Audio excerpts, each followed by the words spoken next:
Welcome back to Not a Straight Line with me, Pete Daly-Dickson.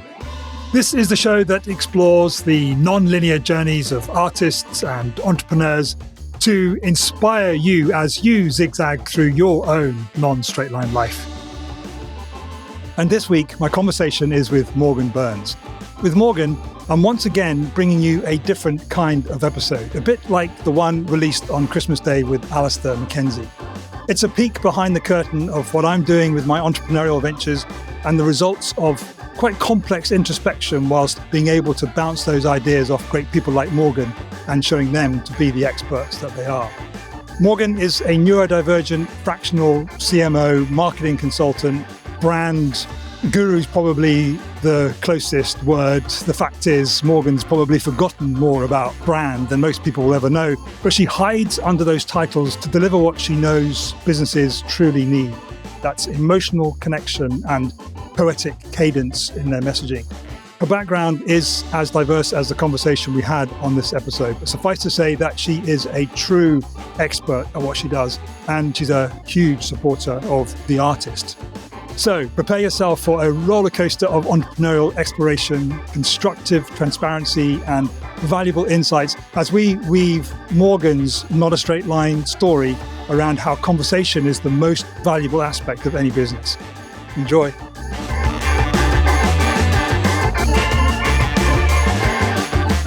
Morgan and I connected. Were we introduced by anyone on LinkedIn, or did you? Oh no, I connected with you. Through the work that Stuart Leahy's doing, Stuart Leahy's team. You connected with me and you responded to my invitation to get on a call with me, a curiosity call with me, which we had last week, was it? It was last week or the week before. Who knows how time works? It feels like yesterday. Both you and I share characteristics of ADHD, so time blindness for us is real. Was it yesterday? Was it tomorrow? Was it 3 months ago? We don't know. Because the only time that's relevant is now, right? It's like, is it now or is it not now? Now or not now? Anything else? No computation involved. So Morgan and I connected. We had a curiosity call. As a result of that, Morgan introduced me to her partner, both life and business and creative partner. So Nick and I are having a conversation. In a couple of days, I think, we're having a curiosity call. But one of the things that's happened since Morgan and I had a curiosity call a couple of weeks ago is I've been asking myself an affirmation. So if you're listening to this, you're probably familiar with an affirmation, which is a future state spoken about in the present to help that future state become real. An affirmation, and I must find out who's invented it. It was a really brilliant writer. He said affirmation is the same thing, but it's phrased in the form of a question to get into your subconscious at a deeper level. And the affirmation I've been asking myself over the last couple of weeks, since you and I had our curiosity call, Morgan, is how is it that I'm able to attract so much wealth to me in all its forms simply by way of doing what I do best, which is having deep conversations with people? That's the affirmation. And I got my answer this morning. And that was the point that we'd got to before I said, shall I press record on this? And Morgan said, sure. Why did you have that response? Because my ADHD makes me up for anything novel and fun, and let's see what happens and share it with others. Okay. So it's all about deep conversation. As I started to, part of the reason it was downloading me this morning is that I was over at my friend Rich's house, Rich Morelli. He's a filmmaker, director, producer, screenwriter, whatever. Rich and I made a film together last April. It's in pre-production and we expect it to be in film festivals in 2025. That's our goal for it. And I was round at Rich's this morning. When we have these sessions, we always go out for a big breakfast at a local Greasy Spoon. I don't know if you have those. Oh yes, we do. I live in America. We have greasy everything. But a proper Greasy Spoon cafe, just a couple of tables, one hot plate counter, and he's only open for like 3 hours a day and for breakfast and early lunch and that. Anyway, so we had our breakfast, went back to Rich's, and the reason that we were working together again is we were recording the second video. What I now realize in hindsight is a 3-video process of finding your ideal clients. So the first video I released maybe 2 or 3 months ago when I'd had 10 conversations with people for my podcast. So I had 10 conversations. At the end of every conversation, I asked the guest just to look at the camera and just for 30, 60 seconds, say to the whoever was watching it in the future what it's like being in conversation with me. A testimonial, if you like, of their experience on the Not a Straight Line podcast.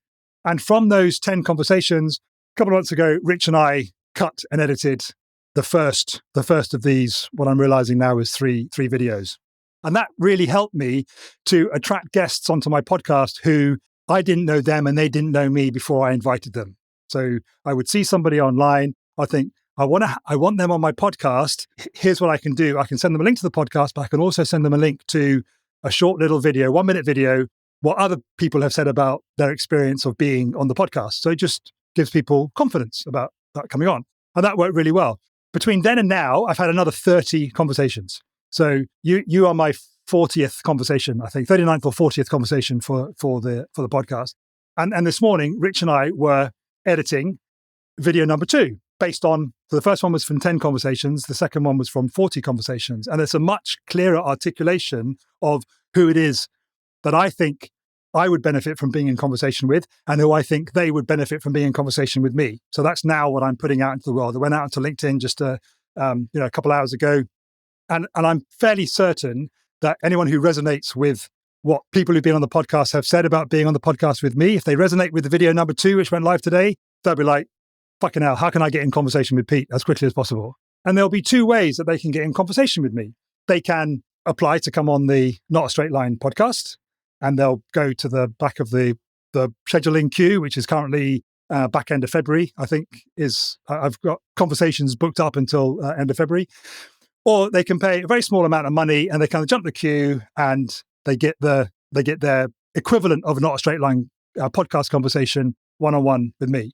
And the other thing they get from that is their first 60-second video that took me 10 conversations to get. Does that make sense? So they get their 60, they put that out on social media, and that then takes them to their first 10 conversations. They then get their next video, which is, you see what I mean? So it's about getting to your ideal life through conversation, but a very clearly step-by-step process. It's you start having a curiosity call with Pete, and then you go from there to, do you want to go book a podcast call in the future, or do you want one now to get connected to my network? Does that make sense? Yeah. And so how did I jump the queue? Because I want you to be a provider in the Activate Your Potential network. Yeah. No, I think that's amazing, because that's really what it's about, is finding the spaces to really build those communities and find the like-minded people who are going to be most responsive to what each person has to offer. And that's one of the beauties of the way that business can work today. That's one of the reasons I'm into it, is because it really is about connection. It's really about finding the people who think similarly and want to do things similarly, make similar impacts to you. Those people aren't necessarily in our backyards anymore. They're everywhere. Yeah. And so being clear about what you want, being clear about who you are and what you get out of a conversation like this is how you find the people who are like, I'm that crazy too, sign me up. Yeah. So that the reason I was starting to articulate that was because depending on your resonance or otherwise with the idea of Activate Your Potential network, and I still need to explain, when I said it got downloaded, it was like everything got downloaded, the business plan, the existing connections, relationships I have with people. And it was just like, so the voice memo app on my phone was in overdrive this morning as I was recording it, dumping it down. Yeah. So the Activate Your Potential network, there are providers in the network and there are members of the network.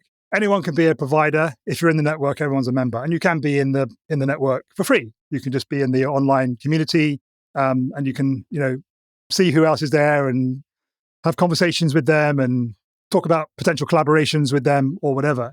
But for £1,000 a month, whatever the equivalent is in dollars, you can get a one-on-one conversation with any of the providers in the network. You can get one of those a month. And the providers in the network are people for whom spending £1,000 to get an hour with them is worth 10 times that. I agree. So let's say you're a provider in the Activate Your Potential network. I'm a member. I'm looking at all the providers that are there. There's you, and there's Gareth Everson, and there's Rob Drummond, there's Matthew Bliss, and there's Samantha Bennett, and Angela Tsai, and Jeff Mask, and all these people that I've some of them, like Sam Bennett, for example, and Gareth Everson, I've known for over 10 years, and Rob Drummond, I've known for over 10 years. So this is a long-term game which I started playing 15 years ago, which I didn't know I was playing then. If that makes sense, it's only becoming clear now. Yeah, that's always the best way. Is like, I was listening to this podcast with Trey Anastasio, who is the frontman for Fish, which is, I'm just gonna say my favorite band, and then you're gonna hear all these people go, "Oh, she's one of those." But the podcaster was asking him, like, what would you tell a 25-year-old Trey about what you're doing? Because they didn't do things the normal way as a band, and he said, "I would say just keep putting one foot in front of the other because you are forging a path." Yeah, and you don't often see it until you look back and you're like, "Oh yeah, okay, there's that path." And so it's a similar thing to what you're expressing.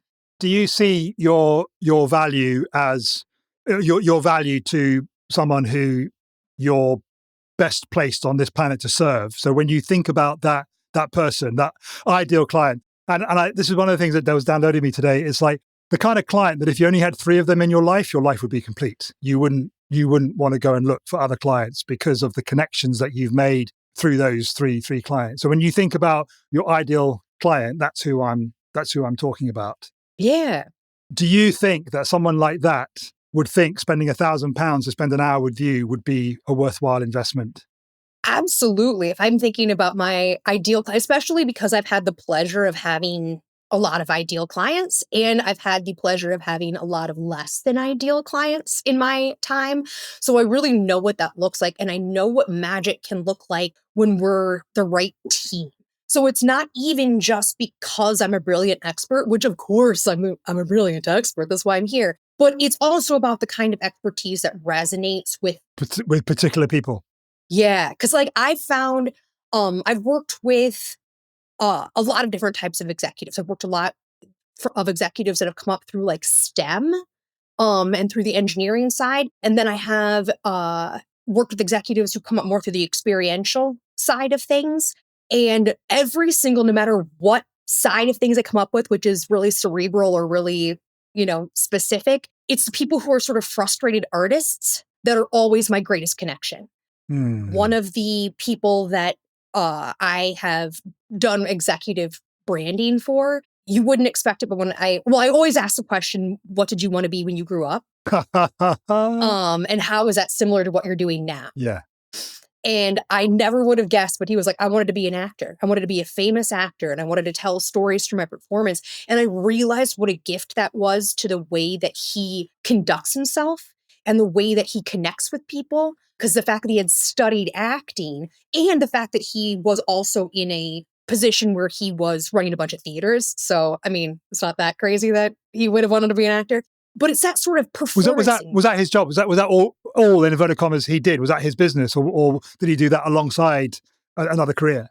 No, his career was, he started early in his career. He had been the CEO of the Miss Universe organization prior to Donald Trump's taking over of that organization. So he was really into pomp and circumstance and whatnot. But then he had, throughout his career, wintered around some kind of dying venues throughout the United States and revived them, and then is now in the Milwaukee area and has made a lot of progress in our ability to attract good live events and Amazing. Create an experience.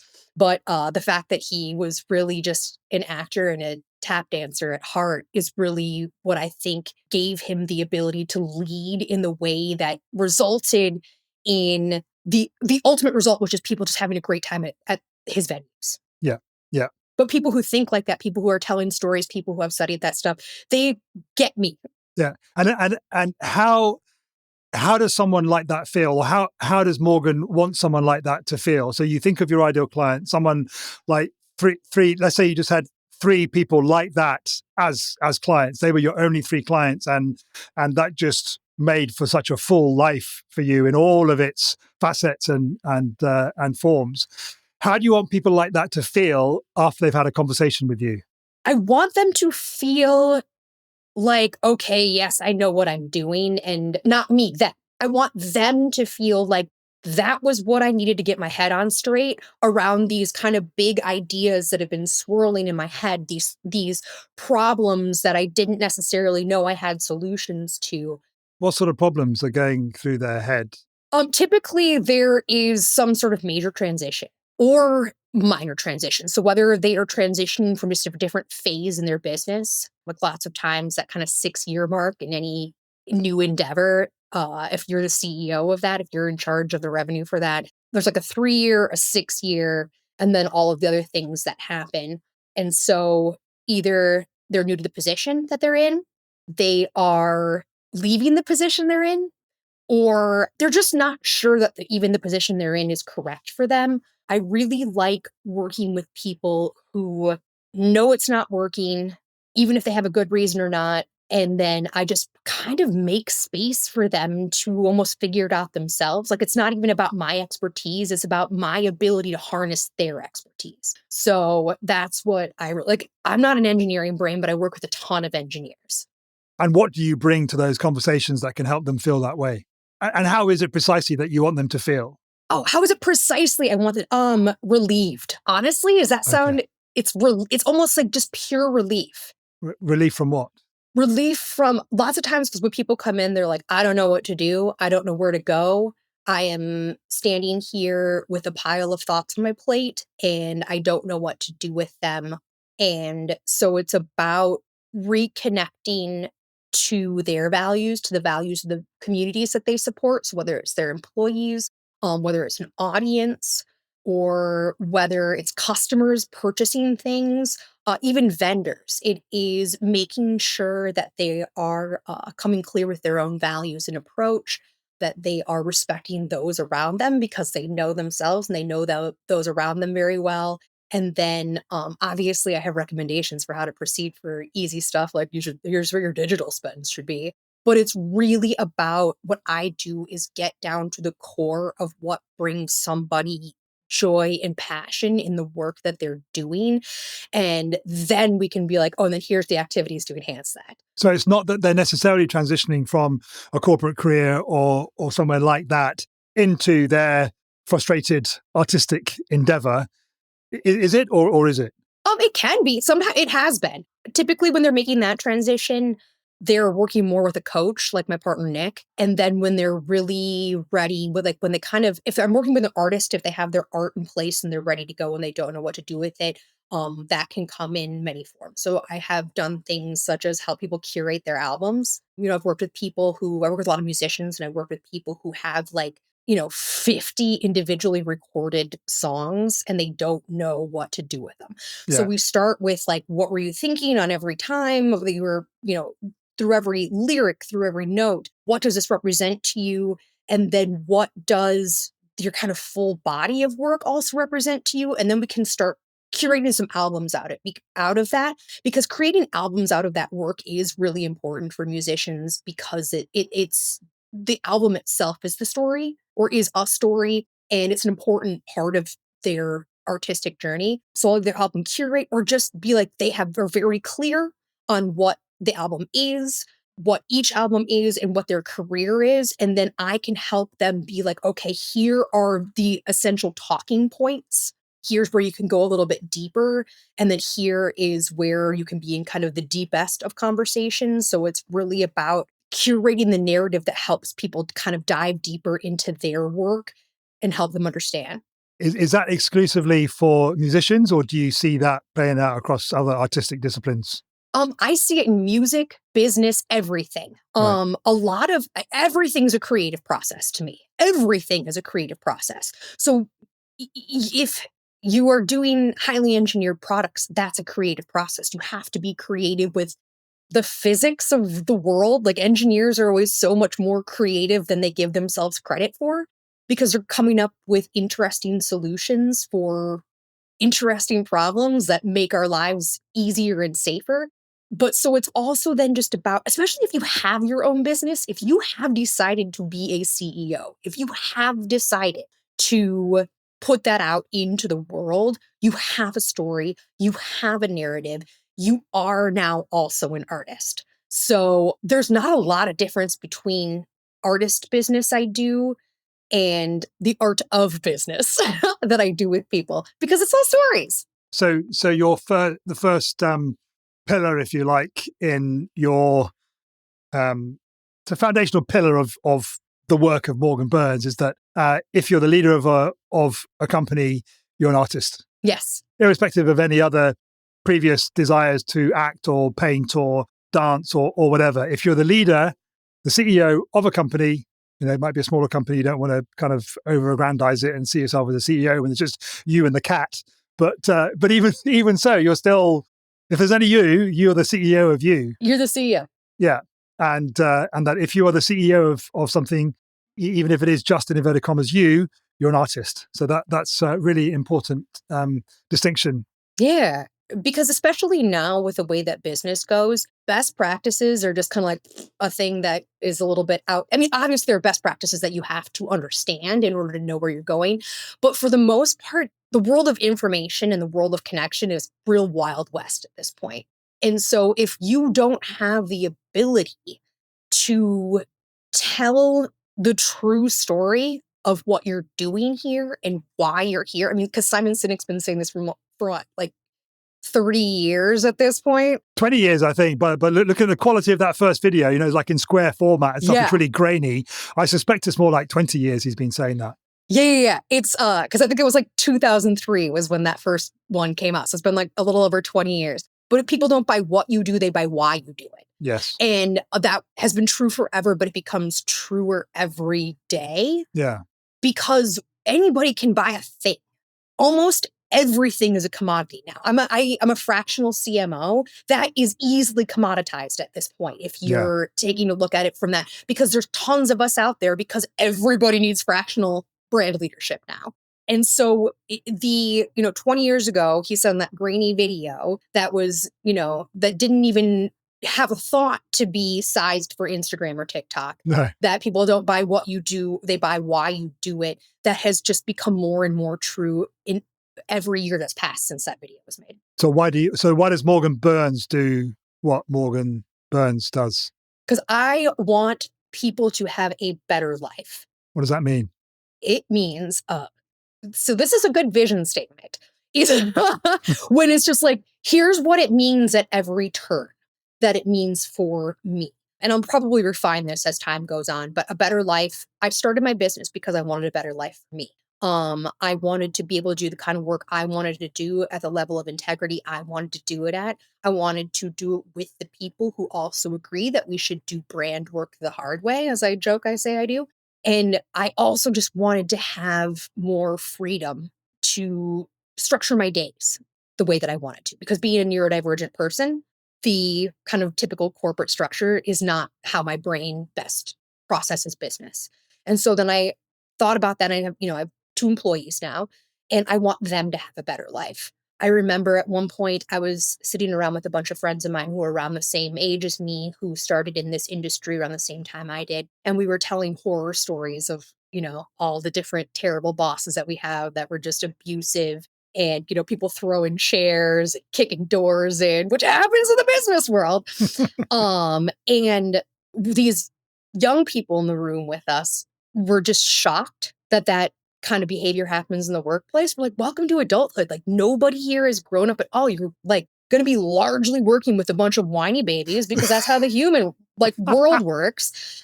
And so one of the things that struck me when I had my employees join me is I want them to have a better life. I don't want them to have that experience. I don't want them to have cut their teeth in the big mean world of business. I want them to be able to spend their time developing their talents, spend their time developing their passions. I want them to have a better life. And then when they are able to do that, then they can start defining for themselves better what a better life is, because that's what it means for them. Yeah. It's not about my better life or my version of that. I want them to feel comfortable telling me that. Yeah. But then also I realized, for me, the foundation of my work is brand development. And people always ask me, I think you asked me in the curiosity call, how many times or how often does somebody, do you present a brand framework? And, somebody's like, ugh, that kind of missed the mark for me. And it's 0. times. I've 0 times been able to, and let me say, doing my process and trusting my process, I've 0 times have presented to a client and had them say anything other than, oh my God, yes, finally, somebody gets us. Like, this is exactly who we are. This is exactly, like, it's just that sense of relief. And then the community, the collaboration that comes out of it. That was going to be my next question. What do they get as a result of being heard and that sense of relief? What then? What does that empower or enable them to do? Then they know what to do themselves. I always say, once you get this work done, this deep level brand work done, strategy just falls out of it. So hang on, deep level. It sounds like it's going to be hard fucking work, Morgan. Yeah. Uh-huh. So what's involved?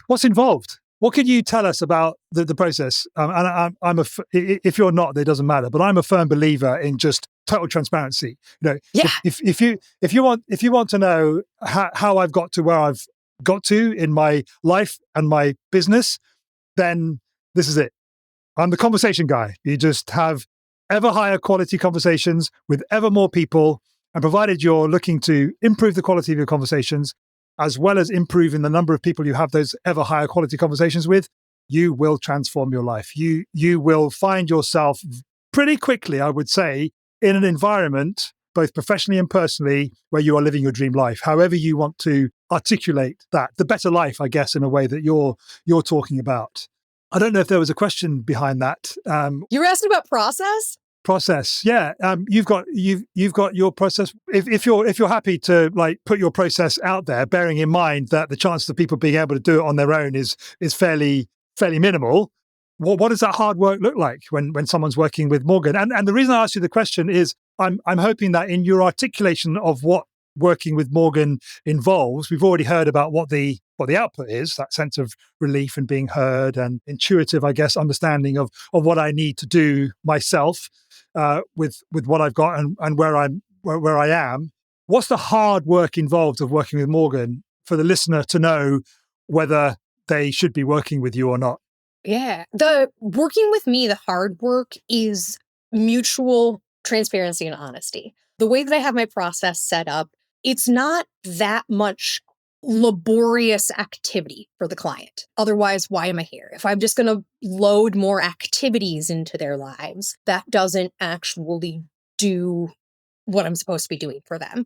The hard work is I'm going to ask you the hard questions and I'm going to give you the hard answers. A lot of people joke that I make CEOs cry as part of my process. But really, the tears that come in my process have never been out of frustration. It's always been a sense of relief or something opens up inside them. It comes from a place of vulnerability. And that is really tough for some people to want to participate in. Some people go in full bore because they know, they've heard, and they can't wait to get to it. Some people just have heard that I get good results and then are still fortunately game. And usually I don't get into a deep conversation with somebody if I haven't gotten the vibe that this is how it's going to be. Yeah. On that initial contact, that initial, whatever you call it, a coffee call, curiosity call, whatever you want to call it, if you don't get that vibe right from the very beginning. Yeah. People are like, oh, this is business. And so nobody makes decisions emotionally. They make decisions with rationale. It's like, no, they don't. Then why is it I interviewed 6 of your customers and all the customers, when I asked them, why do you work with this engineering firm? They said, I don't know. I just like Dan. Yeah. I like Dan. Dan was in my way, especially when you get into these like service-based industries. And especially kind of if they're really insular type industries, like I've worked in railroading, these people are in each other's weddings. These people are hunting buddies on the weekends. These are truly each other's community. And so people don't realize that we never make decisions off of anything other than emotion. If someone's like, I don't believe people make decisions based on emotion, then I'm like, all right, then we're probably not going to be a good fit, because I've tried to convince people of that before. And even with evidence that I have, which is research from their customers. They're still just like, it's the stuff. But if they're just like, yeah, I know these customer relationships are so important to us, we don't know why it's important to them, that's where I can come in and find that out. And so, yeah, if you've made it to an executive level, if you've made it into the C-suite and you have absolutely no passion and you're trying to be a real black and white thinker about everything, that's not the spot for you. It's not the spot for you. There has to be a push for closer connection if you're going to be in a C-suite today. I got a couple of questions that spring to mind. One might sound more adversarial than the other, so I'll go there because of there's not going to be any conflict in this conversation, but do you know what I mean? It'll kind of hopefully provoke something. What gives you the right to have those kind of conversations with those kind of people? I have their permission.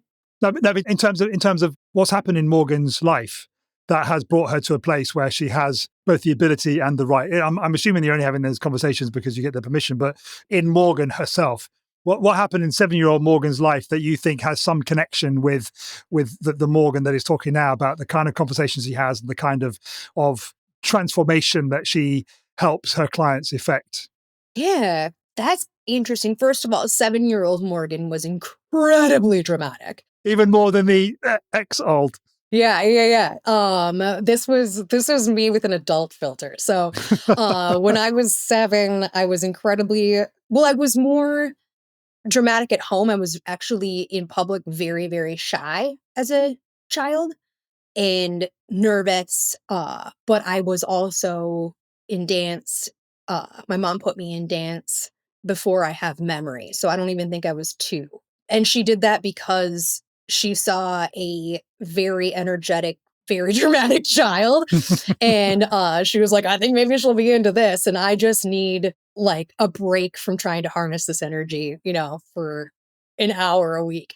But then my dad is a lawyer and he's a litigator and he does a lot of Supreme Court arguments. And so he is very into constitutional law and he is very much an old school kind of Atticus Finch sort of lawyer. Yeah. So I grew up then with him with this very constantly having us kind of validate our own moral systems. And he would have incredibly sophisticated conversations with my brother and me when we were very small about constitutional things. How small? Oh, my parents are kind of hippies. So they were like those people that didn't quite, my mom more than my dad, that didn't really, like, I don't remember not having those. I don't remember a time where it was like, we weren't having like larger moral conversations over every little thing. Wow. My mom was also a mental health counselor and my dad's a lawyer. So if you're wondering why I'm like, and then we're all neurodivergents. And so if you're wondering where the amount of analysis in my life comes in, it's just naturally from that. I don't know. Like my dad read us the Iliad and the Odyssey as bedtime stories when we were, I think, like 3 and 6, and then discussed at great depth what the meaning was behind it. And the other thing too is my dad had this push to help us understand everything in the context of the society that we lived in. So I went to a ELCA Lutheran church growing up, which is a pretty open-minded church, and again, encouraged a lot of exploration. Which can't be said of all denominations, of course. Exactly. Like I grew up in a teeny tiny town where everyone was Lutheran and everybody was like a college professor. I was like, so, because it's a little liberal arts college, like my dad did the mock trial team at the local college. But it's a music school too. So if you're wondering where the music background came from, but everything that we discussed, and especially when he's like, at the time, my dad wasn't even very spiritual himself, but he was saying that one of the most important parts about living in the United States and living amongst the people is you have to have an understanding of the Bible and the stories and how it shaped Western culture. And so even from a very, very, very early age, I mean, my dad invented a Bible trivia game that we play as a family, if you're just wondering how deep the nerd goes on any of this. And it wasn't for a fire and brimstone reason. It was these are the stories that shape the Western world. You have to understand them in order to understand the culture that you are a part of. How would you say that immersion in that as a child, how would you say that has shaped your worldview or national view? Has it shaped your worldview as well, or just your... Yes. Okay, so how would you say that it shaped your worldview different than, say, myself or the listener? Well, I don't know. Maybe some of the listeners had like weird nerd dads too. No, in terms of that specific immersion in those stories and that understanding that actually you don't necessarily have to believe them or ascribe any other meaning to it in terms of, you need to say a prayer to be saved and whatever, but an understanding of those stories is going to help you understand other people. How formative was that for you?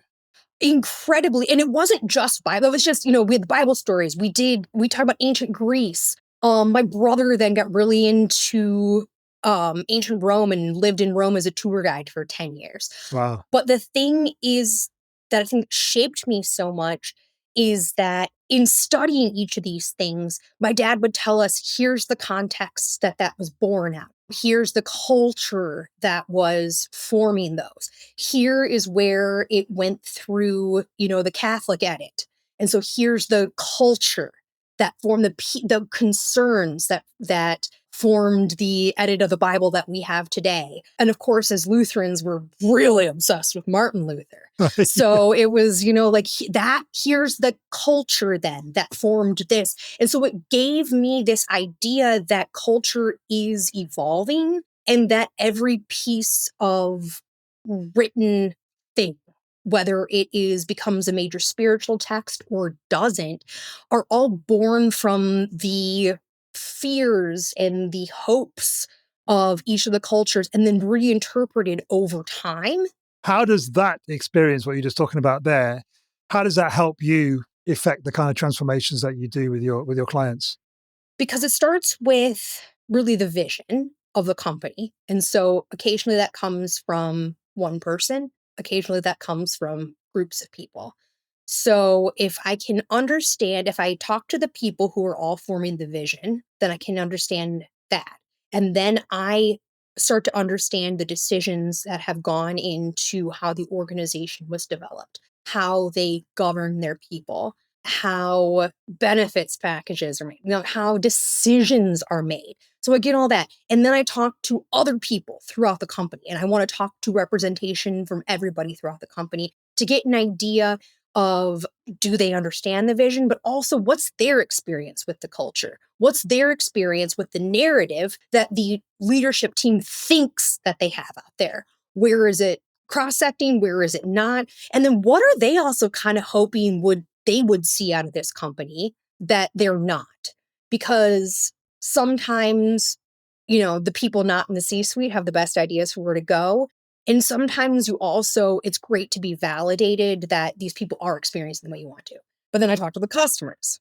So is it like you're thinking of the humans that are in leadership positions of these companies being like the humans that have created these texts that you spent time studying so that you could understand what people who do believe this text, how they are? Like, who was the writer? Yeah.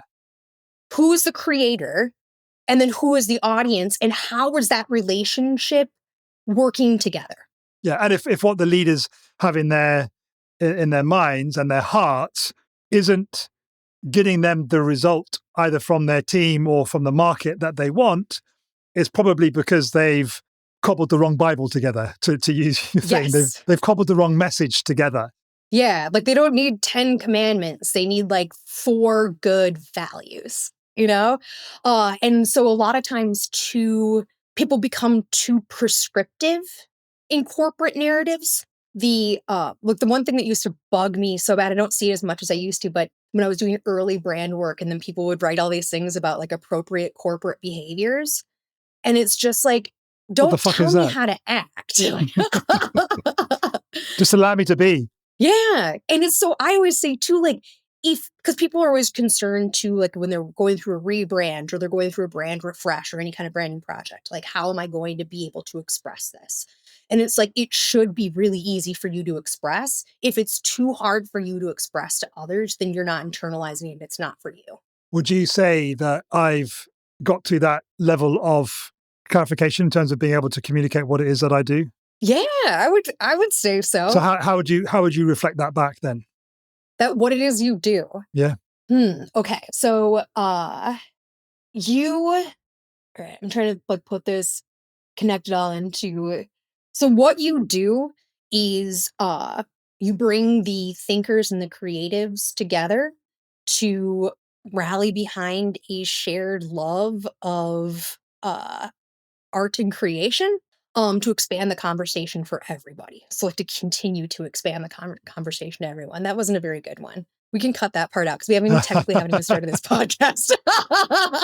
No, I think we have. I think we've gone places already that this will make a very, very good episode of the Not a Straight Line podcast. And it's kind of interesting, Morgan, because not a straight line by name, not a straight line by nature. And I've had 40 conversations, give or take a couple of conversations before this one with you now, this morning, your time, this afternoon, my time. And they've all been relatively similar. I mean, I mentioned at the start of, before I hit record, that I was going to do a short breathing exercise to bring the three of us, the listener, you and me, onto the same page, just regulate our nervous systems in the same way. We started recording on something which I thought would just be like a little 5 or 10 minute bit of conversation, bit of downloading stuff from my brain. I just wanted to record it for posterity. And lo and behold, 45 minutes later, we're in a not a straight line conversation because we've talked about young Morgan and we've talked about current day Morgan and how stuff that was a fundamental part of your childhood, these deep conversations about deep questions and understanding of ancient communities, has informed your work now in what you do and the people you do it for. So this is absolutely a not a straight line conversation, one eminently worthy of the podcast, and may very well actually be an inflection of the podcast itself, a zag in the podcast, that they're much more of these kind of conversations, helping my guests get really clear on who if they just had three clients, if all they had was those three clients, their life, business and personal life would be, they could die happy, just because of how their life is as a result of those three other humans being in their life. I help my guests on the Not a Straight Line podcast get clear about who those people are and the value and the transformation that they provide to those people. And I think if I can do that with more Morgans, the world will be a better place somehow, I think.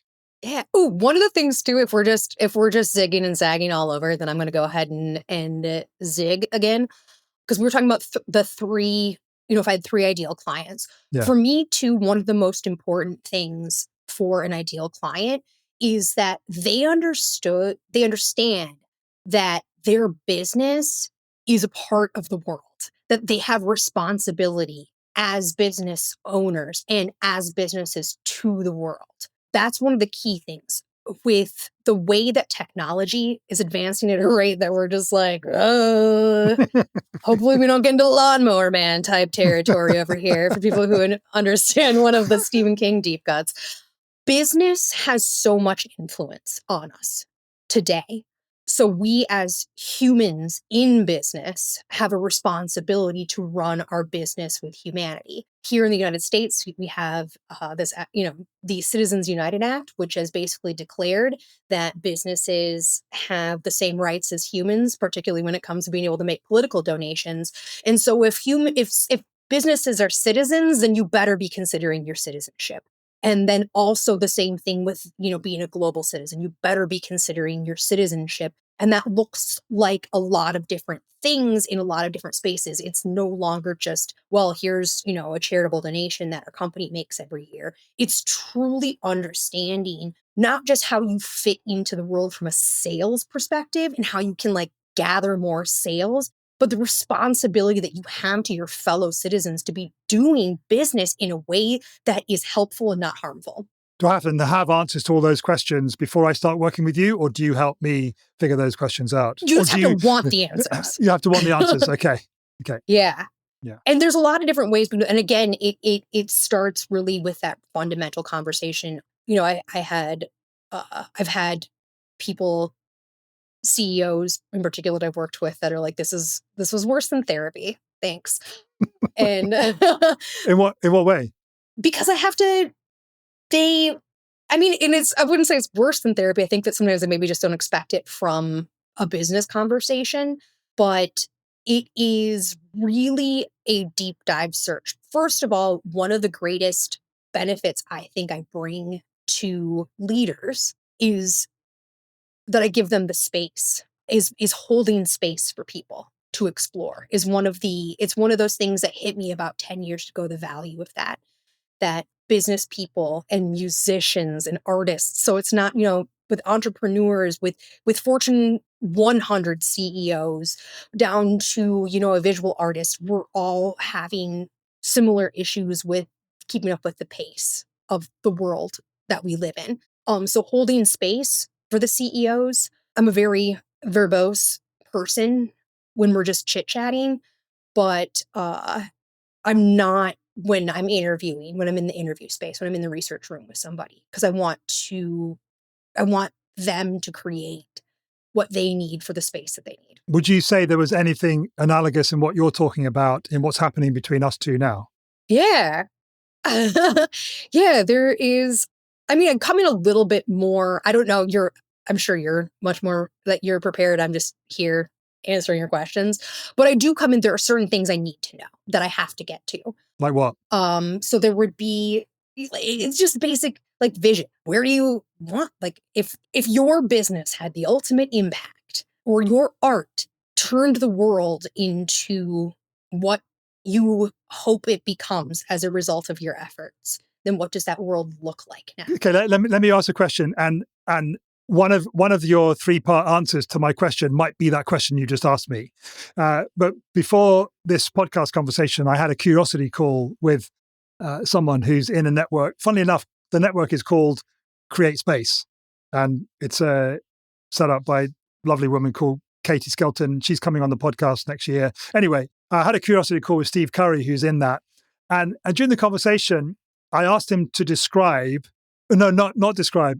He said that before he starts working with a client, he sends them a questionnaire. And I say, okay, well, why don't we just, for the sake of perhaps getting you some content, Steve, which you can put out on the internet, which makes it really clear to your potential client whether they are going to be a good fit for you. What are your 3 best questions from that questionnaire that you can ask me now?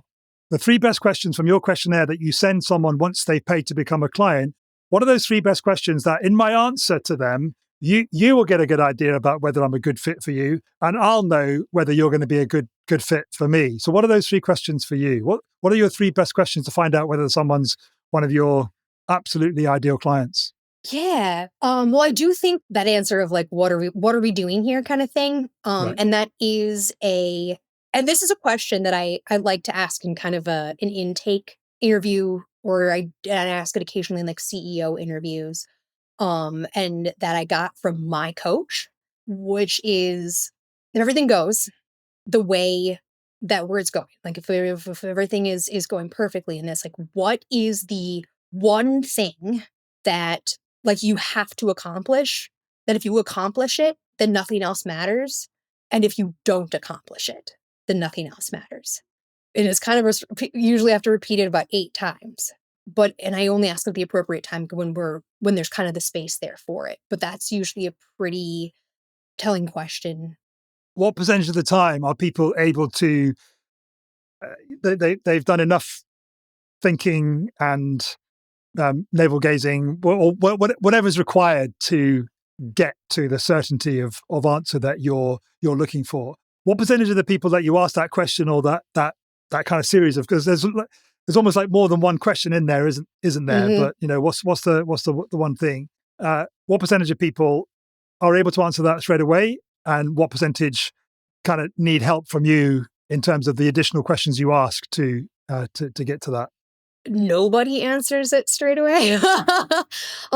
It's designed to be cerebral for a reason, because I found that there are certain things, if you have to comprehend the language, a little bit. If you have to like sit back and think about what does that mean, that loosens up something in their heads. And so nobody, if you have to, I think if you have like a really great answer to that right away, either someone's asked you that question before, you're not thinking very deep. Okay. And so, yeah, nobody. So what's the first follow-up question? Do you wait for an answer, or do some people just say, I don't know, help me figure it out? I mean, I've got an idea. Do you want like the initial first pass, or do you have a follow-up question which starts the process of gaining that clarity? Well, what I found is that people hem and haw in very different ways, particularly when it comes to something that's making them feel very vulnerable. So it typically will lead to like, because at first they got to think about it, like, and then they realize how deep it is, that it can be the same thing. What do you mean by that? It should be the same thing. So same thing as what? Like the both sides of that question are the same thing. So it's like, it's a one thing if you do accomplish it. Yeah. And if you don't, then nothing else matters. Okay, you might have to go back to square one and ask both sides of the question again. Yeah. So it is, like, what's the one thing? What's the one thing that if you accomplish it, then nothing else matters? So all of the work, all of the pain, all of the blood, sweat, and beers, if you will, was worth the trudge to get there. Yeah. Is it always a trudge? There are trudgy parts of every journey. So yes. Okay. And then the flip side of it is the same question, that if you don't achieve it, nothing else matters. Then nothing else matters. Then all of that effort is for naught. You're basically you're working on the wrong things. The urgent, not important. Yeah. What's keeping you on the hamster wheel? And so it's really interesting what that can come out to. But people's answers surprise me all the time too. So I worked with one CEO of an engineering firm who thought. And he was like, I just want people to have a great place to have an engineering career. He's like, that's the thing. Nothing else matters. I just want the people who have been here to be able to say that I had a great career. And I'm satisfied with that. Because the other alternatives, it's a pretty shitty experience. A bit like what you were saying, that your first experience at work and that with your employees, you want it. You don't want them to experience that at all. Mm-hmm. It's helping them get that better life. Honestly, the magic of his business and the magic of what he had created all stemmed from that. So a lot of times we're working in our own vision and we don't even realize we're doing it. Yeah. And so that's part of the benefit of doing, a branding process is lots of times people find out they're doing way better than they think they are. They just need to focus on the things that truly make impact on their business. So this guy, he wanted to create a place where people would have great engineering firms. And that was just at the core of everything, or engineering careers. And that was the core of everything that he did. And it was also in the vision of what he considered to be a great career. The kind of the heart of it is that he wasn't a micromanager. And everybody thinks they're not a micromanager, and they are. But his whole philosophy was that, engineers are some of the most educated people, some of the most educated workforces out there. The amount of schooling they have to go to, and then the continuing education credits they have to stay on top of. He's like, at this point, they're probably all far more superior engineers to my skill set. And so he's like, I don't need to micromanage them. And he's like, we also don't shoot down ideas. I want people to be able to come in and, with a new idea and have it honored in a meeting and explored. And so he set that tone, and then his entire leadership team has set the tone where you don't get shut down in a meeting. And so when I interviewed the employees, they were all like, I love that I can just bring new ideas and nobody's like, that's stupid, that's not going to work, or let's just do it this way. And so they felt really empowered. He wasn't paying lip service to that value. Yeah. And then when I interviewed their clients, the biggest piece of value that their clients took away was that these people are coming to us with great, innovative and creative solutions to problems, that we're not just doing everything by the book. There's always a way to save money. There's always a way to make it more efficient, more sustainable. And so that very, very, very core value of him wanting to make a good career, a good place for engineers to have careers, turned into also them executing their services in such a valuable way. So it's all connected. Can I give you my, while you've been talking there, my answer to that question of the same answer is both sides of the same question.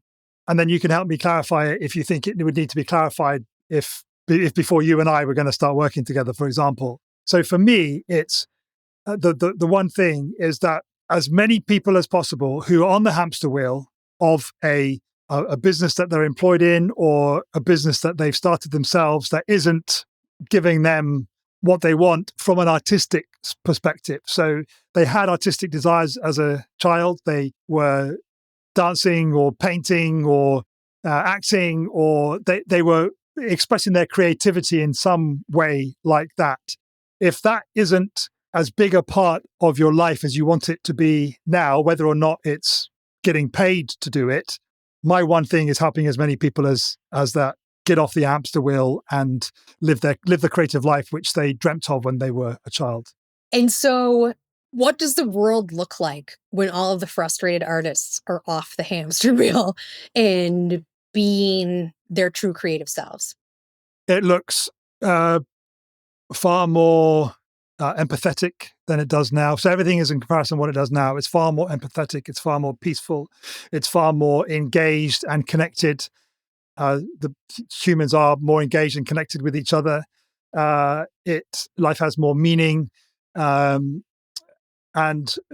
people feel more fulfilled. Even if they didn't have a creative desire as a child, the fact that so much more art is in their lives, they feel more fulfilled in what they're doing.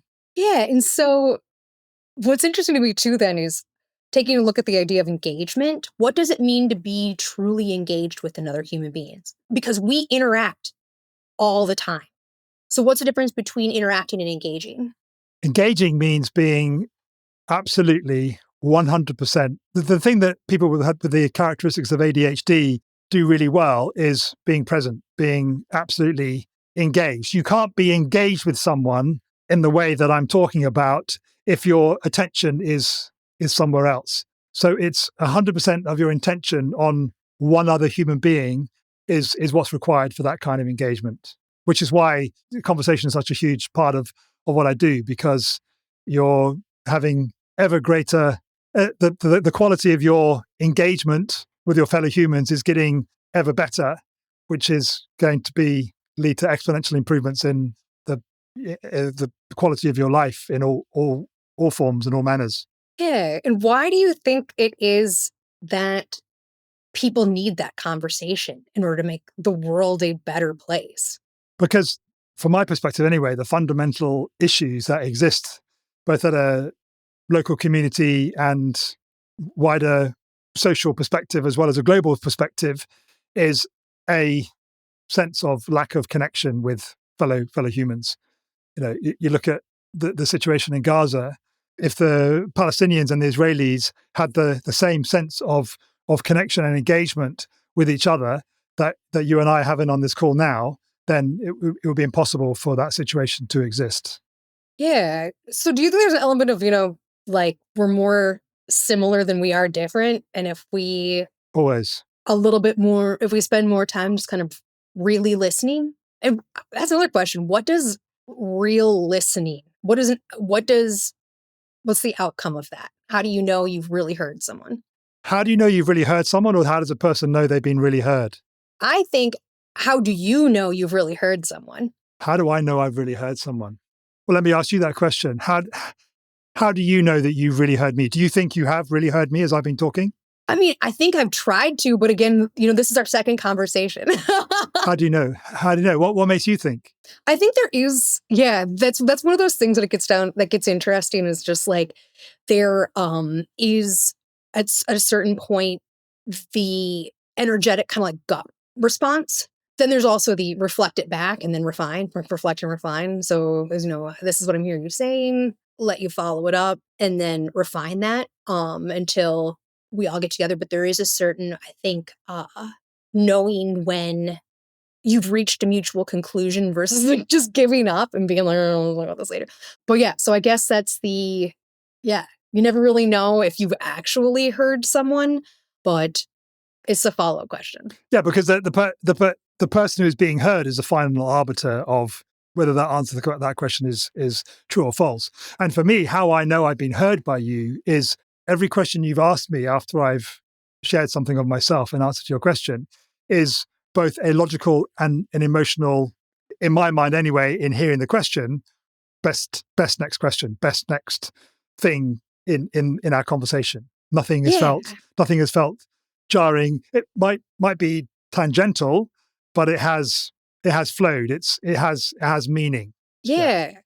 The quality of your questions are great, and that for me, on reflection, is what helps me have confidence that I'm being heard, that I'm getting back great questions. Yeah, and I think that's one of the things too is that's one of those, having a mother who is a mental health counselor was always very good at, helping us explore our emotional intelligence as a result. And that's, basic therapy. And I guess more research, because I'm not a trained therapist, so I don't want to say anything about therapy that's not real. But for me as a researcher, where I got that skill from my mother as a therapist, though, was listening for the things that needs follow-up exploration. And then in business, in human conversations with artists, it is that can go forever and ever and ever and ever and ever, because artists are doing that just naturally. And in business conversations, I'm listening for the things that are like the best practices that they're not exploring any further. So like 10 years ago, the big thing was the word innovation.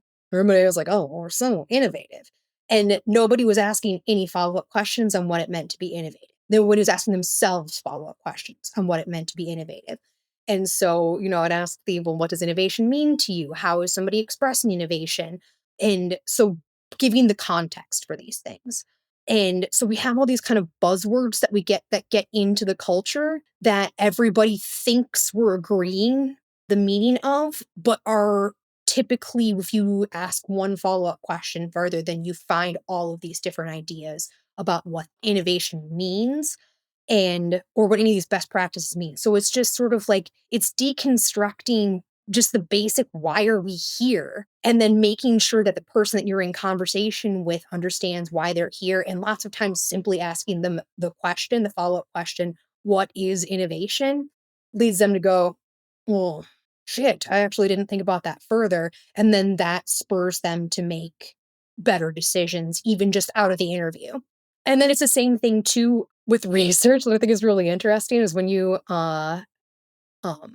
when I do research with customers, it automatically leads to an uptick of business for the client that customer comes back. I did one project where they're like, oh God, I wish I never would have had you interview an architecture firm, because now they remember why they love us so much and they're giving us too much work.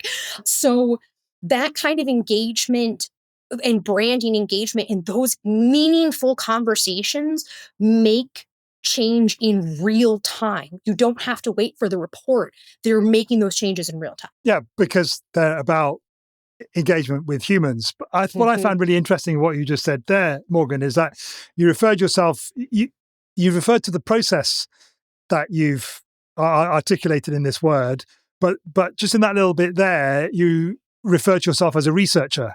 That's the first time that you've said that in our conversation. So do you see that as part of your identity, if you like, in terms of who you are with your clients? Absolutely. And I think that, artists tend to be good researchers as far as getting information. But one of the best things I've learned from business, and then also from my yoga practices, is really treating that information with a beginner's mind.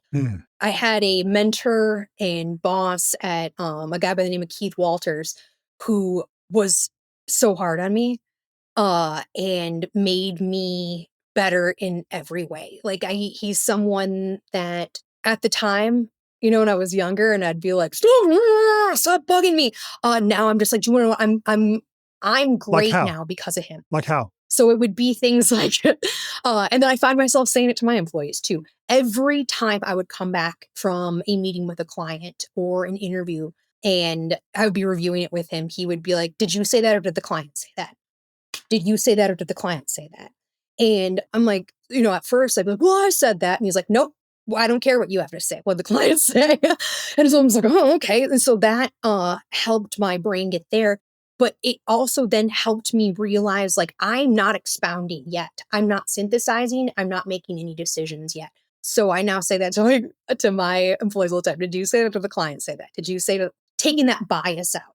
And that is where the research portion comes in and where I think I am a quality researcher. And I do projects that are just research projects as well. Can I share an aspect of the Activate Your Potential network that was kind of downloaded to me today, which I think has a bearing on your involvement in it? That the absolute I started to explore what the premium level membership of Activate Your Potential network is. Okay, so it's a really, really significant chunk of change, like £100,000 kind of money. Okay, and the part of it was what you got out of it was a short documentary film about you, about your business, about who you serve, why you serve them, and the production of that is through Little Dark One Productions, which is one of the two production companies which made the film that I was telling you about earlier. So Rich Morelli and I are in Little Dark One Productions. But it seems to me that the kind of research that you do, if that research was done in the company before Rich and his team went in for a day to film for a day to get a 1-minute video, that's what we're talking about. The story told in 60 seconds. That to me seems a really powerful combination. Yeah. I won't do anything without given the opportunity to do the research first. What does that research cost if you're working one-on-one with a client? So again, this is one of the fun things about consulting is just like, well, it depends. So I'm actually right now trying to get some more actual packages done, but I've done qualitative research projects that, end in a just report and recommendations for as little as 10,000 and up to as much as like $500,000. Okay, so at 10,000 is the kind of the people who I want as providers in the Activate Your Potential network, and that's basically what we're exploring here. And we've kind of created a different kind of non-straight line journey podcast conversation in the process. Is service providers who their kind of baseline, not the premium package, but the baseline package is about $10,000.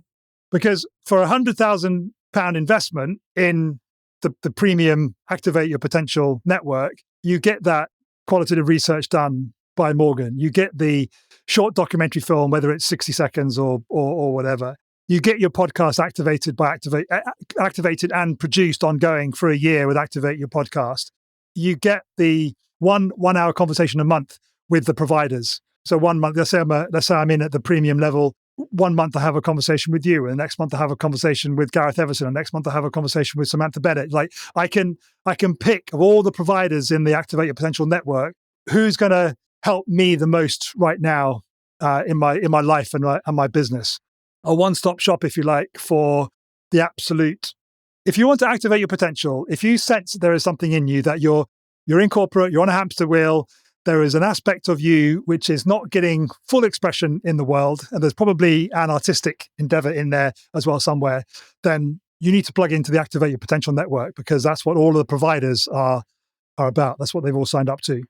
Yeah, and also bringing a bunch of like artists and hooligan types together is always going to create change, and you never know what's going to fall out of that.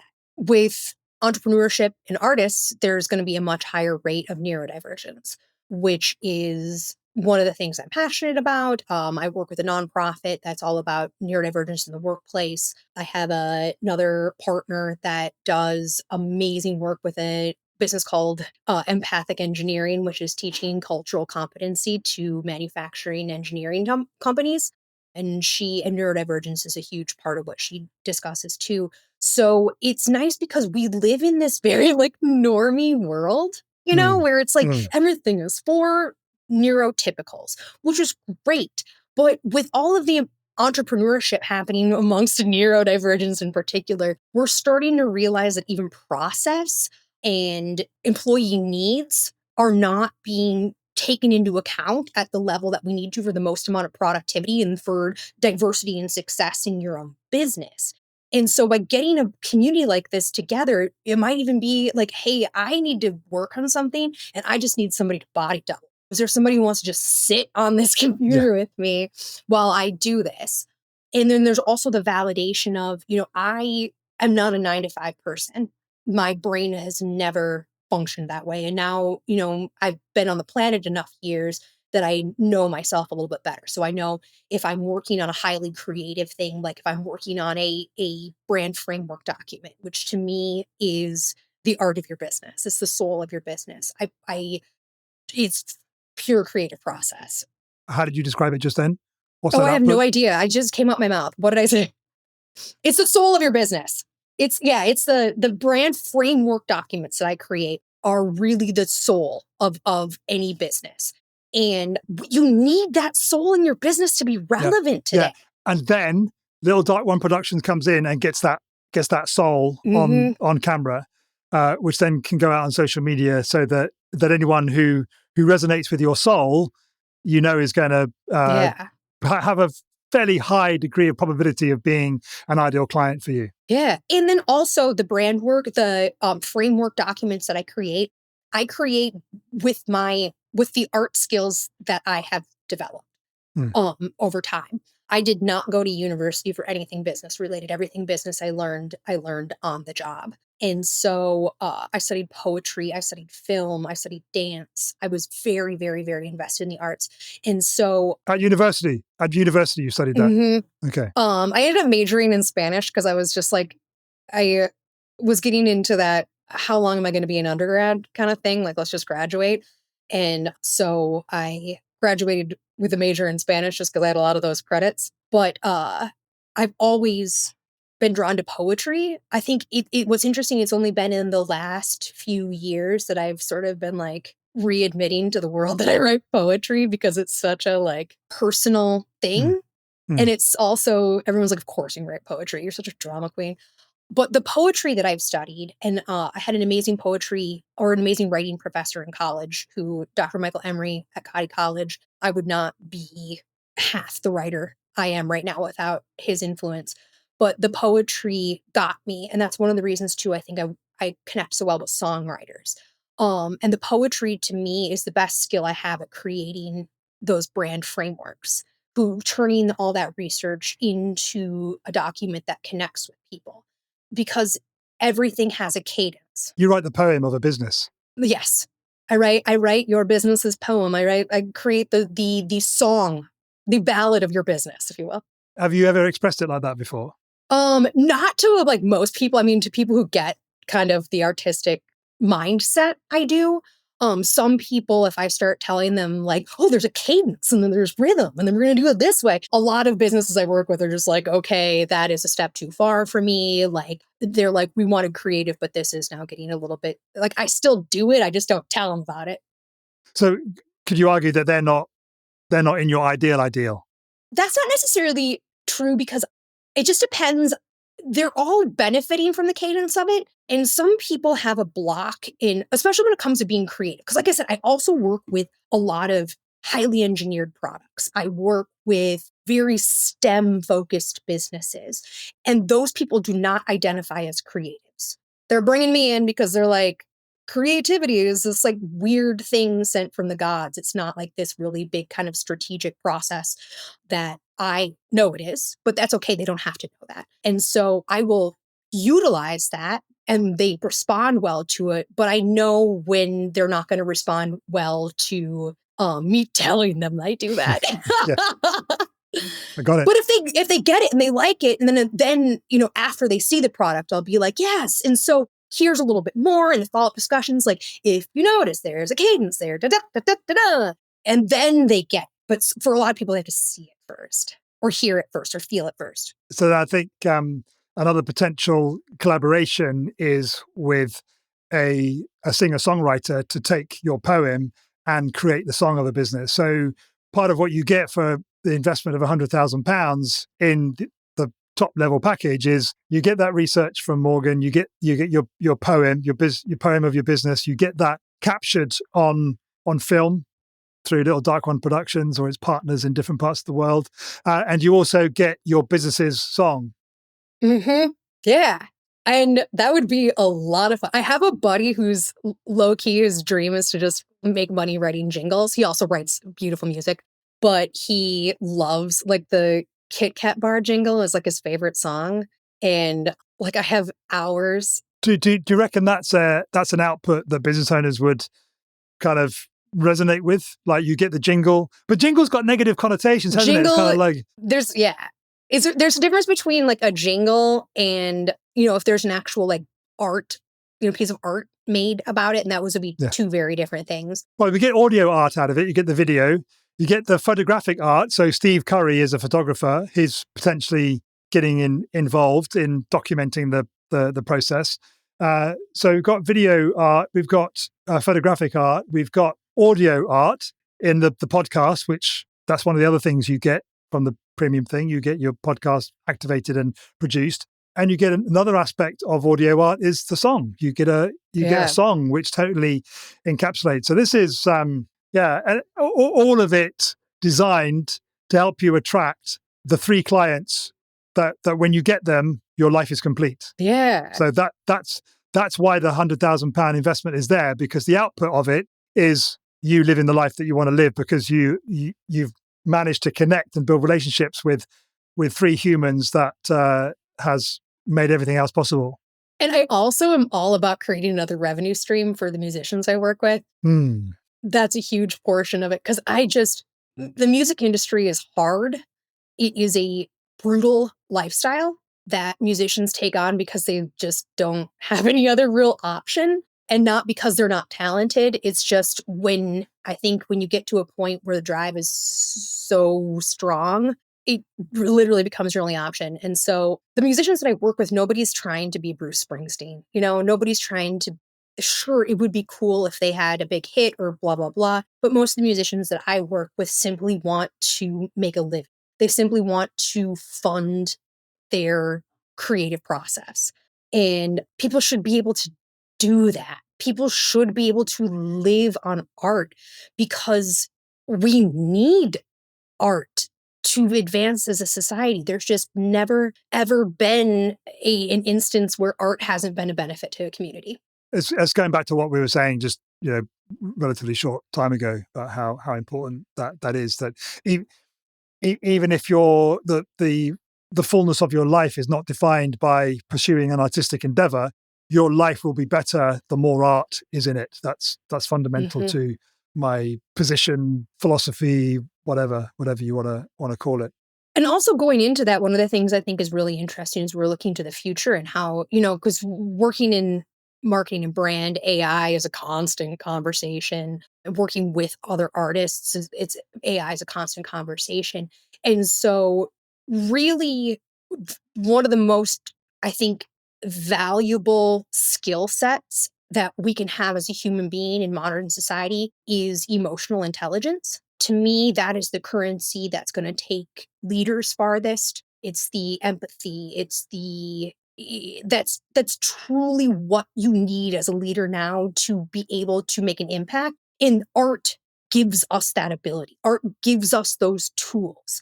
What does being emotionally intelligent mean to you? How would you sum it up, describe it? It starts with having your shit together. And that means, and so like having your shit together to me doesn't mean like being on time all the time. And kind of that way of, you can be dead broke right now and still have your shit together because you're like, I'm getting out of this hole. I know what I got to do. But to me, having your shit together also means a regulated nervous system, having that emotional resilience. So taking care of your body in a way that allows you to experience the world in a healthier way. And that can mean a lot of different things for a lot of different people. And so step one is that resilience is having your shit together. And then it's once you have your shit together and you have like kind of and it also is like having your values and understanding your value, not your beliefs, but your values. How would you articulate your values? My mission in life is tell true stories. I just want to tell true stories. And I do that through constant self-work and introspection. And that is mean constant presence, not like that kind of that toxic positivity of get better, get better, get better. It's just being more and more present. It's also like knowing when to shut up and listen and truly hearing. And so when your nervous system is regulated, when you are at peace with yourself, when your thoughts don't scare you, then other people's thoughts will be less likely to scare you too. And so you can really start to hear and be present and not defensive. So yeah, being present and being able to articulate that. And then also just humility is a really important value for me. And humility is another one of those values that it's like a lot of things can come out of it. First of all, one of the benefits of what I do for a living is I get to be a professional 6-year-old. I should not be the smartest person in any room that I'm in. I should just be the one being like, why? And I keep asking why until I'm like, okay. And so early in my career, I had kind of imposter syndrome in the business world. I had a lot of very bad imposter syndrome in the business world because I didn't even know what ROI meant in my very first big corporate meeting. And I realized that the minute that I stopped being scared of looking like a fool for asking questions, then I stopped being the biggest fool around. And that a lot of other people were like, thank you for asking that question. So actually the fear of being the biggest fool actually made you the biggest fool. Yes. Yeah. And I think that's just like I think there's a lot of different ways that people smarter than me have said that over time. I think it was Socrates that said that the wisest man knows he knows nothing. And so then that takes humility. And then that's also, though, one of the reasons I think that I found great joy in working with highly artistic and then highly science-based things, because I don't need to understand how the science necessarily works. I just need to be able to understand it well enough to express it to people who also aren't going to understand it. Oh, wow. Say that again. I don't know if that's the first time those exact form of words have come out of your mouth, but that was really powerful in terms of articulating the value you provide to your ideal client. Yeah. Like I don't need to understand how the science works. I just need to be able to express it to other people who also don't understand how the science works. Amazing. Yeah. To bring it back to Simon Sinek, he said transparency is just giving people enough information to help them understand how you made your decision. And so, yeah, it's like when people ask me, oh, have you ever worked in this industry before? And my answer is no. I'm like, no, but that to me is the advantage. That's the thing that qualifies them to hire you. Mm-hmm. Is that I know how to, like, if it doesn't make sense in my head, then it doesn't make sense in your customers. If I'm going through your website and I am the least informed person I know, and I feel less informed than when I started on your website, then your website's not where it needs to be. Because if you're doing highly engineered things, like nobody is going to be that engineer. Like my one CEO already told you, those guys know more than all of us. and it's not, and just to be clear, it's not about your website. It's about the website being a symptom of the cause, which is sorted out by being connected to and being one of your clients. Yeah. So you mentioned something just a few minutes ago, Morgan, which prompted a question for me. It might be a difficult one to answer. My job is just to ask the questions that come into my head. You talked about having your shit together, and that doesn't necessarily mean, you said you could be on your arse, financially speaking, and still have your shit together. And I know in our curiosity call, you shared with me that this, from a cash flow perspective, the beginning of the year was amazing. You got a $500,000 client, but right now in your business is what did you say? Let me see if I can remember. It's like, from a cash flow perspective, it's one of the lowest parts of your business, and yet you've never been happier. So what's the thing that's going through my mind is that thinking, how can someone who is articulate and is passionate and has such clarity of thought and understanding about who they serve and how they operate and the value and the transformation that they effect in their ideal clients, how is somebody like that not absolutely overrun with business? Why are you in financially? Why are you in the situation you're in now? Because I had so much business that I didn't fill my pipeline. So when I finished all of the projects, it was just like, oh, okay, which is a very typical, I'm not even 3 years in, and I knew it was happening while I was going through it, but I was just like, well, I'll figure it out when I get there. Also, a lot of it is economy. The hiring for marketing consultants is down a lot in this country. But you're not a marketing consultant. I mean, you've described yourself as a fractional CMO, as a researcher, as a business poem writer. So much things. Like, is that part of the problem that you're positioning yourself as a marketing consultant? So the reason I do that, thank you for giving me space to talk about this, because I got stuff to say about this. There is what's interesting about the world of branding right now and the world of marketing is that it is as Wild West as the new technology is. And by that, you mean AI and all the stuff that goes along with that? Yeah. And with the AI and all of that, people are still leaning on best practices in a way that isn't really serving them. And so I say I'm a marketing consultant because that makes sense to people. Like, I know what a marketing consultant is. I can now listen to follow-up stuff. If saying a fractional CMO, or I say fractional brand leader mostly, and we can talk about what a CMO is versus a CBO, and we can, I want to get the questions flowing.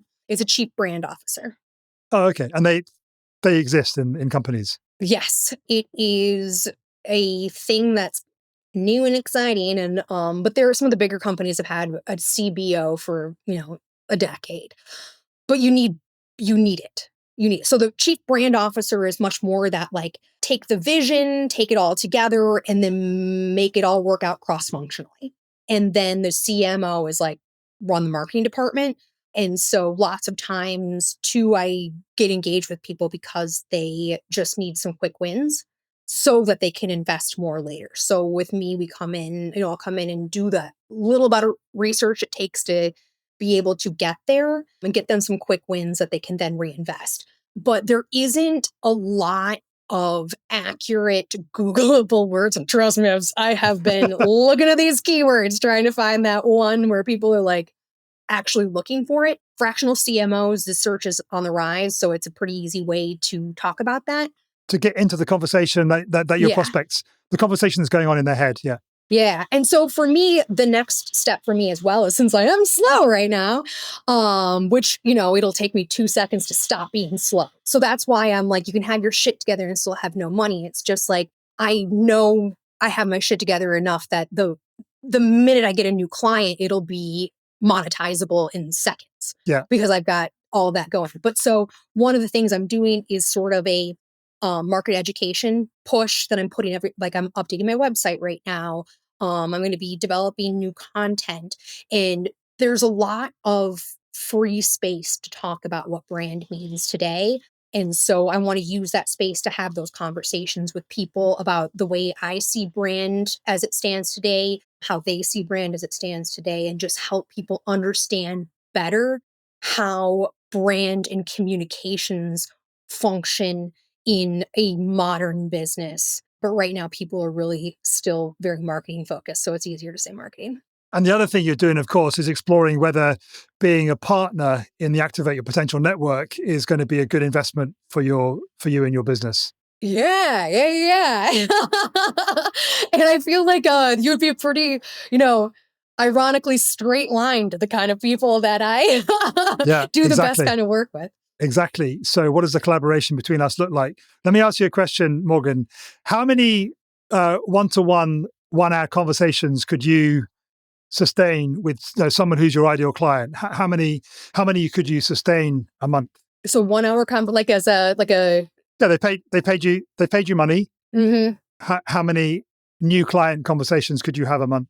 I mean, at this point, I have enough bandwidth for like 20 hours worth of conversations a month with new clients. And then when it fills up pretty quick, then it would just depend on, because a lot of my engagements have, over a period of time, will have set meeting schedules or set workshop schedules. Yeah. So it'd be fair to say that in a 1 hour conversation with a new client, you're looking for an ongoing piece of work, which is effectively going to be trading your time for money. You're going to be doing stuff. Yeah. And a 1 hour conversation with me is incredibly valuable for somebody. How much would you charge for it? No, not how much you charge for it, but how much would be worth an investment to spend an hour with you? So I typically, for kind of a one-off consultation time, I'll do a $500 for a consultation. I'll just kind of write up some thoughts around it. Right. So you get some kind of deliverable out of it. So how would you feel about charging double that? I'd be down for that. Your recommendations would get even better then. So how many of those conversations could you cope with if they were just delivered to you every month, every week? How many conversations like that you're getting paid $500 for, but that's it. There's no need to think about what ongoing work is required from you, because that member of the Activate Your Potential Network at that particular month chose Morgan as the person that they wanted to have a one-to-one conversation with. Now, it might result in extra work for you, but basically, as your membership in the Activate Your Potential Network as a provider, what you get is as many one-to-one conversations as you want to have a week, and you get paid $500 for each one. How many do you want? I would say, again, I would like to, for one of those things, I'd love to cap that at 20, because the deep work is a month. Or, no. I could do sounds like quite a lot. Yeah. 2 a week? Again, that's with my... So yeah, 2 a week would be great. $1,000 a week. Yeah. I would want to leave plenty of space for the deep work that I really love. Yeah. Which is, as a neurodivergent, I'm just like, I absolutely want something to take over my life. Yeah, something. And the other thing that I don't suspect it will be a criteria for being a partner or provider in the Activate Your Potential Network, but I suspect that neurodivergents would be attracted to the fact that every week they are being given new people to talk to that are probably their ideal clients, because they've self-selected. Somebody who is in the Activate Your Potential Network, they're paying £1,000 a month. What they're getting for that is every single month they can look at all of the partners, all of the providers in the network, and have a one-to-one conversation with any one of them. And for that, Activate Your Potential Network pays that partner $500. Yeah. I mean, I think it's such a great way to get people in front of different types of experts. And then particularly because I do a lot of work with people with especially early stage entrepreneurs who are just like, I don't know what I need. I just need to have a lot of conversations. So I think that would be a really valuable tool for them to understand, all right, I'm getting my arms wrapped around what this is and how I can start prioritizing. So maybe just as you're talking there, and I'm aware that this conversation is multimodal. It's not a straight line conversation. It's us talking about whether it makes sense for Morgan to be a partner in the Activate Your Potential Network. It's just like we're exploring possibly whether I'm a fit to be a client of yours. It's like so much going on in this conversation, which is going to be really. We'll have to do like several different edits for it to choose the right message on it. I mean, we've been talking for an hour and 45. We're approaching the top of the second hour of our conversation, so I want to be respectful of your time and the listener's time, for that matter. But just talking about the listener and myself, what is the way that we can help Morgan the most right now? Well, first of all, everybody support local music. Support live local music is one of the biggest pushes I have. I know it's not specifically about me, but the more that you can get out and really listen to local artists. We have so much beauty right in our backyard. We don't need a heavy price tag and a lot of pomp and circumstance to appreciate amazing art. Every community has it. Second of all, follow me on LinkedIn, Morgan Burns. My website is purpleunicorn.agency. If I don't have the new website up before this podcast goes live. When are you looking to go live? And I'll tell you. Well, let's just say that's one of the cobbler's kids kind of things where I keep kicking that can down because I've got like a lot of proposals I'm writing and stuff for things that start next year. Yeah. So it's been kind of iterative, but I'm hoping to have it up this week. Okay. This episode will go out after that. All right, cool. So if it still looks shady and like boring in a one-page website, after New Year's, then we will say neurodivergence kicked in. And I just was like, no, this isn't perfect yet. So why don't you commit now to putting a page up there as soon as possible where someone who listens to this episode can go to, and it doesn't matter what state the rest of the website's in. Where can they go? Oh, that's a really good idea. Yes, I'm going to do that. That's exactly what I'm committing to. So what's the page? Chunking it out. What's the page? What's the page? So, dear listener, one of the things that you can help Morgan the best right now is to go to this website address. It is purpleunicorn.agency / services. How about /Peter? Oh yeah, we'll just do I'll do a whole Peter page. Peter page. So anyone going there is because they've listened to this episode. So it's special for listeners of the Not a Straight Line podcast. Amazing. So this is the first of perhaps a new format of the Not a Straight Line conversation. It's borrowed aspects of the 40 that I've had so far.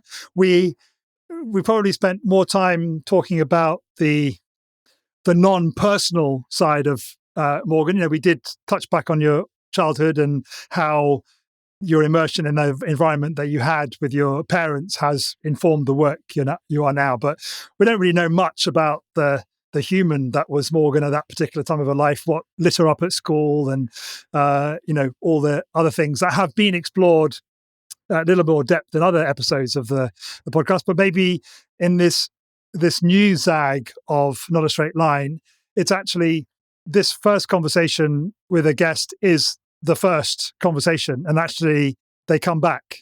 So maybe in 3 months' time we have another Straight Line conversation, and that kind of feeds, as I'm thinking aloud here, that feeds into my desire to help people have ever better quality conversations with more and more people. So the second conversation you have with someone, if you've already had a deep conversation with them, is likely to be a better quality conversation, would you say? Yeah, absolutely. Ongoing relationship building is my jam. How often would it work for you to have a conversation like this? Every 6 months, every 3 months, every month probably again? We could do it quarterly. I mean, I think that the real question is going to be for the audience. So they're just going to be like, not her again. Those two don't stay on a single subject to save their lives.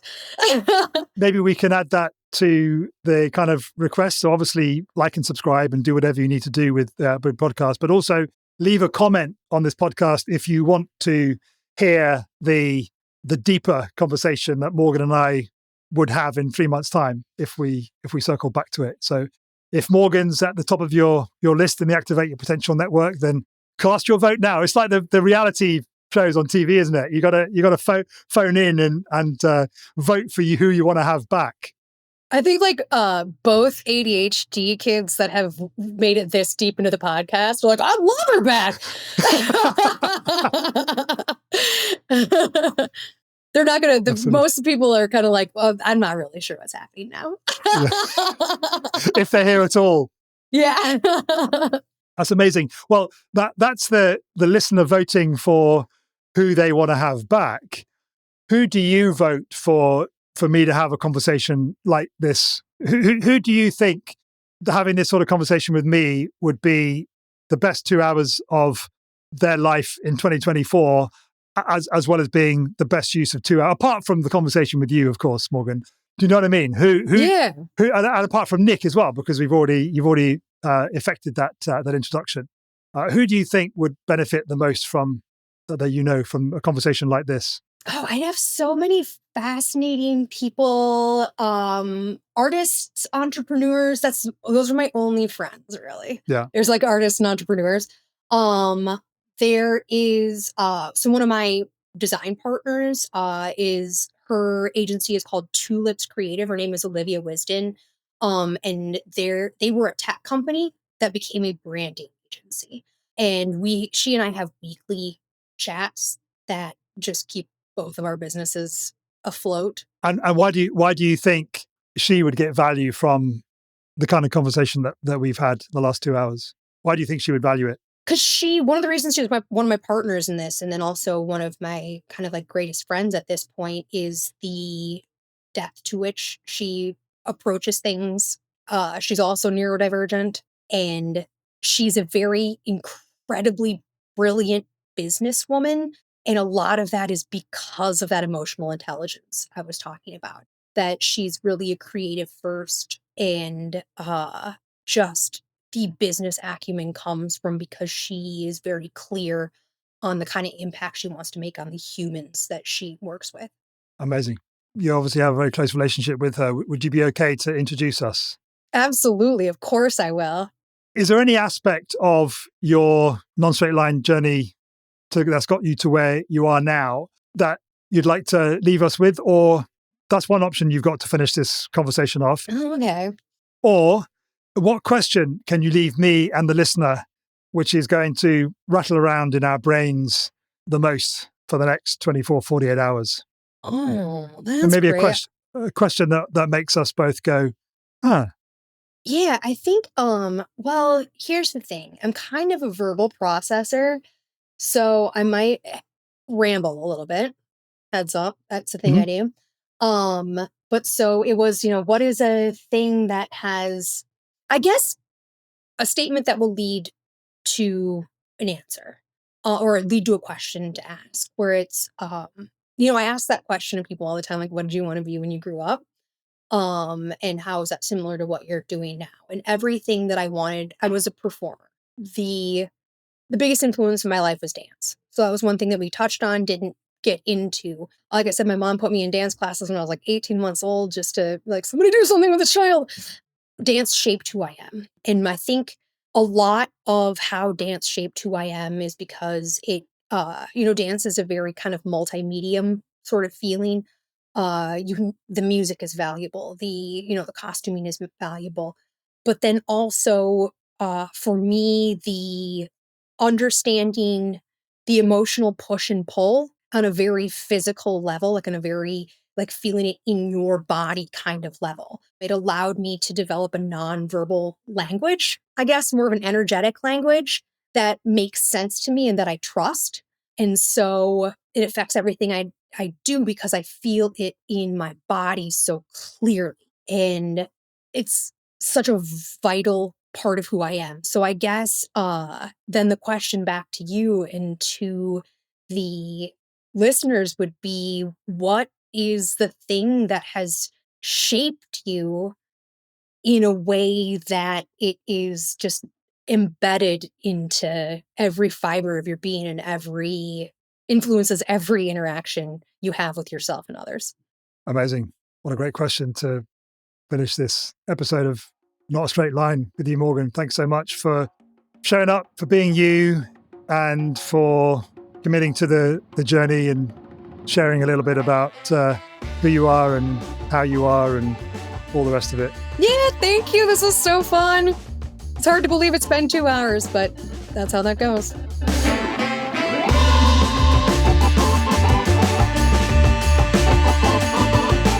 Thanks so much for listening to this week's episode of Not a Straight Line. If this conversation helped to reorient your internal compass or inspired you in any way, please let us know by heading to podcast.notastraightline.life/rate and leave a rating and review. Thanks, as always, to Matthew Bliss of MB Podcast Services for his exquisite engineering of this episode. If you'd like him to help you with your podcast, contact details are in the show notes. And if you'd like to be a guest on the show, or there's someone whose non-straight line journey you'd just love to hear, then please visit podcast.notastraightline.life/guest. Thanks for being here with me, and I'll see you next week for another amazing, deep, inspiring non-straight line journey. Love you.